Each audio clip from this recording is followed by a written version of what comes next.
नमस्कार। Legal point में आपका स्वागत है। मैं हूं शिखा राजता। आज हम हिमाचल प्रदेश हाई कोर्ट के 3 महत्वपूर्ण और हालिया फैसलों पर चर्चा करेंगे जो 4 अगस्त 2025 को सुनाए गए। ये तीनों मामले कानून के अलग-अलग पहलुओं को छूते हैं, जमानत रद्द होने से लेकर सरकारी नौकरी की भर्ती प्रक्रिया और कोर्ट में झूठा हलफनामा देने तक। ये जजमेंट्स आपके कानूनी ज्ञान को ज़रूर बढ़ाएंगे।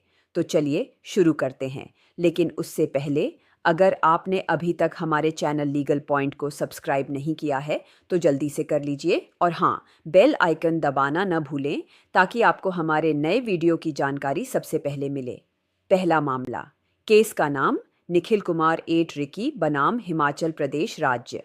Case number criminal miscellaneous petition MMO number 688 ONF 2025। Court Himachal Pradesh high court Shimla. जज माननीय न्यायमूर्ति राकेश कैंथला।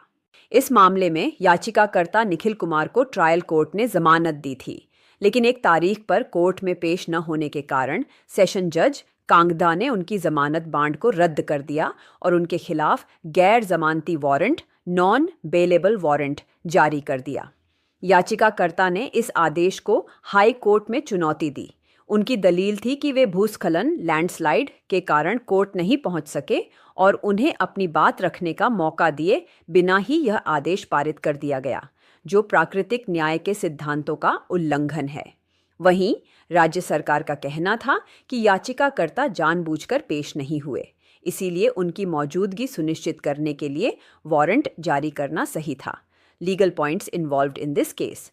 इस केस में हाई कोर्ट के सामने सबसे बड़ा सवाल यह था कि क्या जमानत बांड रद्द करने और गैर जमानती वारंट जारी करने के आदेश के खिलाफ अपील या याचिका दायर की जा सकती है।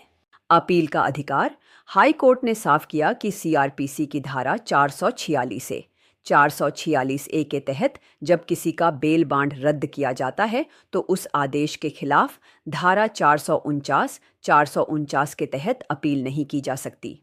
कोर्ट ने संदीप कुमार टेकरीवाल बनाम बिहार राज्य के मामले का हवाला देते हुए कहा कि ट्रायल कोर्ट ने अभी तक कोई जुर्माना नहीं लगाया था, सिर्फ कार्यवाही शुरू की थी, इसलिए यह आदेश अपील करने योग्य नहीं है। हाई कोर्ट की अंतर्निहित शक्तियां, इनहेरेंट पावर्स।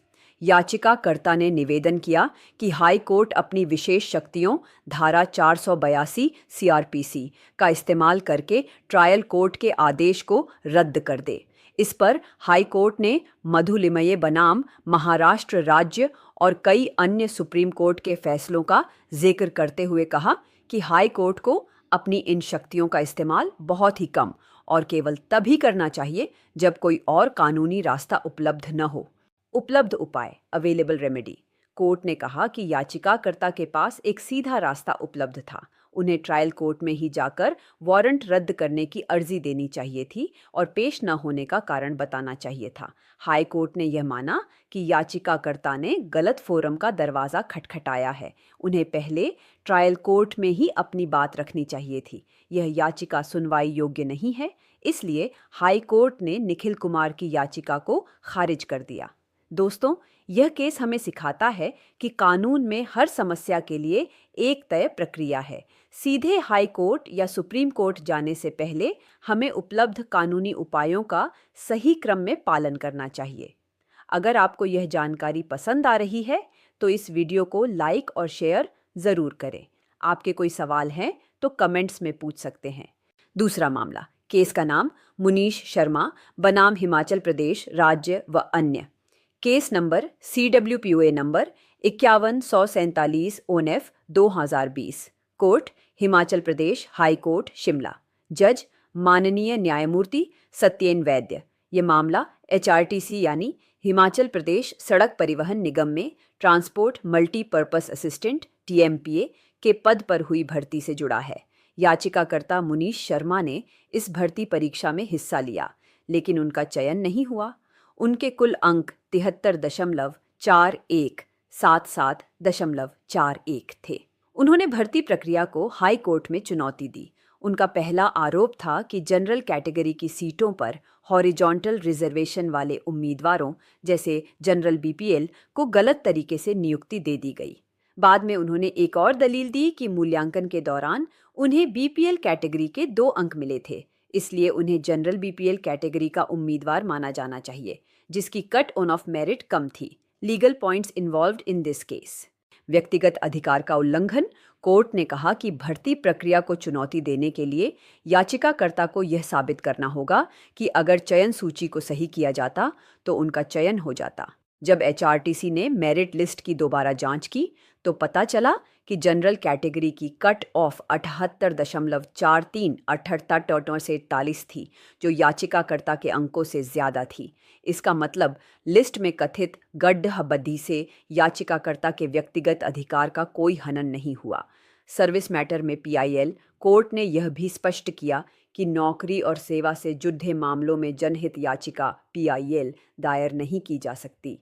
आवेदन की श्रेणी में बदलाव। सबसे महत्वपूर्ण सवाल यह था कि क्या कोई उम्मीदवार आवेदन करने के बाद अपनी श्रेणी कैटेगरी बदल सकता है। याचिकाकर्ता ने जनरल कैटेगरी में आवेदन किया था। कोर्ट ने फैसला दिया कि आवेदन में भरी गई श्रेणी को बाद में बदलने की अनुमति नहीं दी जा सकती, खासकर जब नियमों में ऐसा कोई प्रावधान न हो। सर्टिफिकेट बाद में जमा करना। याचिकाकर्ता ने कुछ फैसलों का हवाला देते हुए कहा कि सर्टिफिकेट बाद में भी जमा किया जा सकता है। कोर्ट ने इस दलील को खारिज करते हुए कहा कि यह सिद्धांत तब लागू होता है जब आपने किसी आरक्षित श्रेणी में आवेदन किया हो और उसका सर्टिफिकेट लगाना भूल गए हों। यह सिद्धांत श्रेणी को पूरी तरह बदलने की इजाज़त नहीं देता, क्योंकि इससे उम्मीदवार को अनुचित लाभ मिलेगा। हाई कोर्ट ने पाया कि याचिकाकर्ता अपना केस साबित करने में पूरी तरह विफल रहे। न तो वे कट ऑफ मेरिट में आ रहे थे और न ही उन्हें अपनी आवेदन की श्रेणी बदलने का कोई अधिकार था। इस आधार पर कोर्ट ने उनकी याचिका खारिज कर दी। तीसरा मामला। केस का नाम लवनीश कुमार बनाम Ranjana Kumari. Case number criminal miscellaneous petition MMO number 683 ONF 2025। Court Himachal Pradesh high court Shimla. जज माननीय न्यायमूर्ति राकेश कैंथला। यह एक पति पत्नी के बीच का विवाद है जो सीआरपीसी की धारा 125 के तहत चल रहे गुजारा भत्ते के एक मामले से निकला है। पत्नी रंजना कुमारी ने अपनी आय और संपत्ति का एक हलफनामा एफिडेविट कोर्ट में दाखिल किया। पति लवनीश कुमार ने निचली अदालत में एक अर्जी देकर पत्नी के खिलाफ झूठा हलफनामा देने के लिए एफआईआर दर्ज करने की मांग की। पति का आरोप था कि पत्नी ने अपनी मासिक आय 18,000 रुपये बताई, जबकि वह असल में 36,014 रुपये कमा रही थी और वह किराए पर रहने की झूठी बात कह रही थी। निचली अदालत ने पति की यह अर्जी खारिज कर दी, जिसके बाद पति हाई कोर्ट पहुंचे। Legal points involved in this case. यह मामला इस बहुत ही महत्वपूर्ण सवाल से जुड़ा है कि अगर कोई कोर्ट में झूठा सबूत या हल्फनामा देता है तो उसके खिलाफ क्या कानूनी कार्यवाही होनी चाहिए। सही कानूनी प्रक्रिया सेक्शन 155 सीआरपीसी। हाई कोर्ट ने स्पष्ट किया कि पति ने एफआईआर दर्ज करवाने के लिए धारा 155(3) सीआरपीसी का जो रास्ता अपनाया वह गलत था। कानून की धारा 195 क्राइम पीसी में यह साफ लिखा है कि अगर कोई व्यक्ति कोर्ट की कार्यवाही के दौरान झूठी गवाही या झूठे सबूत देने, आईपीसी धारा 193, 199 आदि जैसा अपराध करता है तो उस पर कोई भी कोर्ट संज्ञान नहीं ले सकती जब तक कि वह कोर्ट खुद लिखित में शिकायत दर्ज न कराए।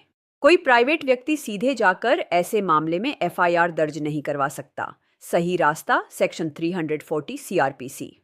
सही प्रक्रिया ये है कि जिस कोर्ट में झूठा हल्फनामा दिया गया है उसी कोर्ट में धारा 340 सीआरपीसी के तहत एक अर्जी दी जाए। इसके बाद कोर्ट खुद इस बात की जांच करती है कि क्या न्याय के हित में यह मामला आगे बढ़ाना जरूरी है। अगर कोर्ट को लगता है कि मामला गंभीर है तो वह खुद संबंधित मजिस्ट्रेट को शिकायत भेजती है। गैर संज्ञेय अपराध नॉन कॉग्नाइजेबल ऑफेंस। कोर्ट ने यह भी कहा कि आईपीसी की धारा 193 और 199 के तहत अपराध गैर संज्ञेय नॉन कॉग्निजेबल हैं। ऐसे अपराधों में पुलिस बिना मजिस्ट्रेट के आदेश के एफआईआर दर्ज नहीं कर सकती और मजिस्ट्रेट भी ऐसे मामलों में जांच का आदेश नहीं दे सकते। न्याय के हित में कार्यवाही। हाई कोर्ट ने यह भी कहा कि धारा 340 सीआरपीसी की शक्ति का इस्तेमाल हर छोटी मोटी झूठी बात पर नहीं किया जाना चाहिए। इसका उपयोग केवल तभी किया जाना चाहिए जब न्याय के हित में यह समीचीन हो और इसका मकसद किसी से व्यक्तिगत बदला लेना न हो। हाई कोर्ट ने पाया कि पति ने कानूनन गलत प्रक्रिया अपनाई थी। साथ ही निचली अदालत ने यह पाया था कि पत्नी ने याचिका दायर करने की तारीख पर अपनी आय सही बताई थी, इसलिए यह नहीं कहा जा सकता कि उसने जानबूझकर कोर्ट को गुमराह किया। इन कारणों से हाई कोर्ट ने पति की याचिका को खारिज कर दिया और निचली अदालत के फैसले को सही ठहराया। तो दोस्तों, ये थे हिमाचल प्रदेश हाई कोर्ट के 3 दिलचस्प फैसले। उम्मीद है आपको इन फैसलों के विश्लेषण से कानूनी प्रक्रिया को समझने में मदद मिली होगी। अगर आप चाहते हैं कि हम भविष्य में भी ऐसे ही कानूनी मामलों पर रोशनी डालते रहें, तो हमारे चैनल लीगल पॉइंट को सब्सक्राइब करना न भूलें, वीडियो को लाइक करें और अपने दोस्तों के साथ ज़रूर शेयर करें। अगले वीडियो में फिर मिलेंगे एक नए कानूनी विषय के साथ। धन्यवाद।